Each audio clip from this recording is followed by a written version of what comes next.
Hi అండి, అందరికీ నమస్కారం. Welcome to AP jobs and schemes in Telugu. AP pensions cut. ఒకవైపు ఆంధ్రప్రదేశ్ ప్రభుత్వం మరింత ఎక్కువ మందికి పెన్షన్ ఇస్తున్నామని అంటుంది. కానీ ప్రభుత్వ లెక్కలు చూస్తే పెన్షన్ల సంఖ్య భారీగా తగ్గినట్లు స్పష్టంగా తెలుస్తుంది. అధికారిక లెక్కలే ఈ విషయాన్ని బయటపెడుతున్నాయి. దీనికి సంబంధించిన పూర్తి వివరాలని ఈ వీడియోలో ఎక్స్ప్లెయిన్ చేస్తానండి. సో అంతకన్నా ముందు మీకు ఈ వీడియో నచ్చితే లైక్ చేయండి, షేర్ చేయండి. మరిన్ని లేటెస్ట్ అప్డేట్స్ కోసం ఛానల్ని సబ్స్క్రైబ్ చేసి పక్కనే ఉండే బెల్ ఐకాన్ని యాక్టివేట్ చేయడం ద్వారా నేను వీడియో పెట్టిన వెంటనే మీకు అప్డేట్ వస్తుంది. ఇక లేట్ చేయకుండా వీడియోని స్టార్ట్ చేసేస్తాను. ప్రతి నెల 1వ తేదీ వస్తే పెన్షన్లకు పండగే. ప్రభుత్వం తమను ఆదుకునేందుకు డబ్బు ఇస్తుందని పెన్షన్లకు ఎదురు చూస్తున్న వారు అంటున్నారు. ఆంధ్రప్రదేశ్లో కూటమి ప్రభుత్వం కూడా పెన్షన్లకు ప్రతి నెల మిస్ అవ్వకుండా పెన్షన్ ఇస్తుంది. అందువల్ల ప్రతి నెల ముసలివారు, దివ్యాంగులు, వితంతువులు, ఒంటరి మహిళలు, మత్స్యకారులు, గీతా కార్మికులు, చేనేత కార్మికులు, డప్పు కళాకారులు, ట్రాన్స్జెండర్లు, సాంప్రదాయ చర్మకారులు ఇలా ఎందరో పెన్షన్లు పొందుతున్నారు. కానీ షాకింగ్ విషయం ఏంటంటే కూటమి ప్రభుత్వం వచ్చాక పెన్షన్లదారుల జాబితా నుండి 3,20,560 మంది పేర్లను తొలగించారు. ఇది అధికారిక ప్రకటన అండి. నిజానికి కూటమి ప్రభుత్వం పెన్షన్దారుల సంఖ్యను పెంచమని, కొత్తగా వితంతువులకు కూడా పెన్షన్ ఇస్తున్నామని చెబుతుంది. అది నిజమే. మే నెల నుంచి కొత్తగా 89,000 మందికి పెన్షన్ ఇస్తున్నారు. కానీ లబ్ధిదారుల జాబితా నుంచి తొలగిస్తున్న పేర్లు అంతకన్నా ఎక్కువ ఉన్నాయి. ఎలా అంటే వైసీపీ అధినేత మాజీ సీఎం జగన్ ఏపీ సీఎం పదవి నుంచి దిగిపోయే నాటికి ఏపీలో ఉన్న పెన్షన్దారుల సంఖ్య 66,34,372 అని స్వయంగా జగనే చెప్పారు. అది అధికారిక లెక్క అని ఆయన చెప్పారు. ఇప్పుడు కూటమి ప్రభుత్వం మే నెలకి ఇస్తున్న మొత్తం పెన్షన్దారుల సంఖ్య 63,13,812. అంటే కూటమి ప్రభుత్వం వచ్చాక ఇప్పటి వరకు తొలగించిన పెన్షన్ల సంఖ్య 3,20,560 అండి. సో తాము పెన్షన్లు పెంచుతున్నామని కూటమి నేతలు చెబుతున్నారు. కానీ నిజానికి పేర్లను తొలగిస్తున్నారు. కొత్తగా వితంతువులకు ఇస్తున్నామని చెబుతున్నారు. కానీ గత డిసెంబర్ నుంచి రీవెరిఫికేషన్ చేసి చాలామంది అనర్హుల పేర్లను లబ్ధిదారుల జాబితా నుంచి తొలగిస్తున్నారు. కానీ సీఎం కార్యాలయం మాత్రం ఇలా తొలగించడం లేదని, ఇలాంటి వార్తలు నమ్మొద్దని అంటుంది. కానీ అధికారిక లెక్కలైతే ఈ వాస్తవాన్ని అయితే చెబుతున్నాయండి. అంటే అనర్హుల జాబితా నుంచి పేర్లను తొలగించడం తప్పేమీ కాదు. అది సరైన నిర్ణయమే అవుతుంది. తద్వారా ప్రజలు ట్యాక్స్ రూపంలో చెల్లించే డబ్బు వృధా కాదు.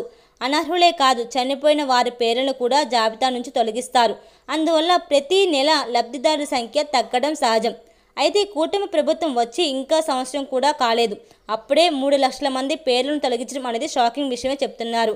అనర్హులను లబ్ధిదారుల జాబితా నుంచి తొలగిస్తే ఆ విషయాన్ని ప్రభుత్వం ధైర్యంగా చెప్పొచ్చు. ఇందులో తప్పేముంది అని అడగొచ్చు. కానీ ప్రభుత్వం అలా చెప్పట్లేదు. ఇంకా ఎక్కువ మందికి పెన్షన్లు ఇస్తున్నామని అంటుంది. ఇదే సమస్య ఉన్న వాస్తవాన్ని చెబితే ప్రజలు కాదంటారా? పక్క అధికారిక లెక్కలే నిజాన్ని బయటపెడుతున్నాయి. దాన్ని ప్రభుత్వం ఒప్పుకోవచ్చు. ఎవరు కాదంటారు? నేతలు కాదన్నా లెక్కలు కనిపిస్తే ఉంటాయి కదా. సో ఒకటైతే నిజమండి, కూటమి ప్రభుత్వం అధికారంలోకి రాగానే పెన్షన్లు భారీగా పెంచింది. ముసలివారికి నెలకు 4,000 ఇస్తుంది. ఇది దేశంలోని అత్యధికంగా. పక్కనే ఉన్న ధనిక రాష్ట్రం తెలంగాణలో కూడా ఇంత ఎక్కువ ఇవ్వట్లేదు. ఇలా ఎక్కువగా ఇచ్చి ప్రతి నెల ఎక్కువ పెన్షన్ భారాన్ని ప్రభుత్వం మోస్తుంది. ఆర్థిక పరిస్థితి సరిగ్గా లేకపోయినా పెన్షన్లకు మాత్రం ప్రతి నెల 1వ తేదీ ఉదయం 7 గంటల నుంచే పెన్షన్ ఇస్తోంది. ఇందుకు ప్రభుత్వాన్ని మెచ్చుకోవచ్చు.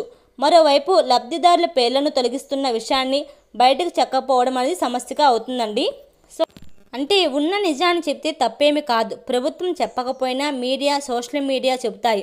గత వైసీపీ ప్రభుత్వం చాలామంది అనర్హులకు పెన్షన్లు ఇచ్చిందే అనే ఆరోపణలు ఉన్నాయి.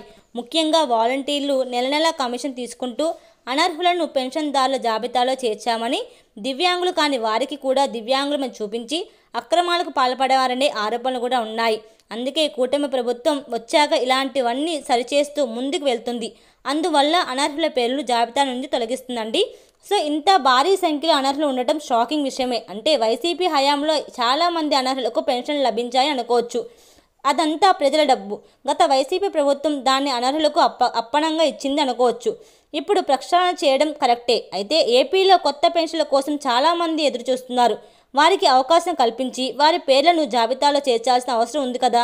సో అనర్హులకు ఇవ్వడం ఎంత తప్పో అర్హులకు ఇవ్వకపోవడం కూడా అంతే తప్పుగా అవుతుంది.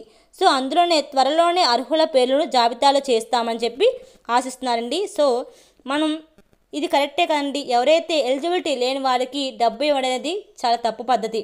అలాగే ఎవరైతే ఎలిజిబిలిటీ ఉంది, అర్హత ఉన్న వారికి డబ్బు ఇవ్వకపోవడం అనేది కూడా అంతే తప్పు. సో త్వరలోనే ఏపీ ప్రభుత్వం వారు మనకి పెన్షన్ సంబంధించిన కొత్త పెన్షన్ పథకాన్ని త్వరగా అప్లై చేయాలని చెప్పి అంటే ఆమోదం తెలపాలని చెప్పి కోరుకుంటున్నాము.